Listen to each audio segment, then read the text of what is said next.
মানে আমি জানি যে আমরা এক সময় সঙ্গীহীন হয়ে যাব, আমাদের সাথে কেউ থাকবে না, আমরা সবাইকে হারাই ফেলবো, কিন্তু এতগুলো মানুষের জীবন চিরতরে অন্ধ পঙ্গু। কিন্তু এইটা আমি অনেকবার বলছি, ঢাকা বিশ্ববিদ্যালয়ের মসজিদ থেকে নামাজ পড়ে বেরোচ্ছি, টিআরটি ওয়ার্ল্ড একটা ছেলেকে ইন্টারভিউ করবে, জুলাইয়ের আহত, তা আমাকে দেখে ওরা কথা বলতেছে, তখন ছেলেটা শুনতেছে যে আমি এসছি, ও কোরআনের হাফেজ, মনে হয় 21 না 22 বছরের, 2 চোখ চিরতরে হারাই গেছে, আলো ফিরবে না। তা আমার কাঁধে হাত রেখে বললো কি যে হাদি ভাই আমার সপ্তাহখানেকের জন্য আমার একটা চোখে একটু আলো ফিরিয়ে দেওয়া যায়। আমি বললাম ভাই 1 সপ্তাহের জন্য কেন?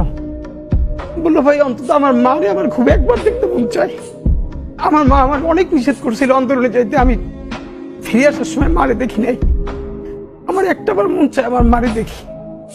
তো যারা হাজার হাজার কোটি টাকা পাচার করে বিদেশ চলে গেছে,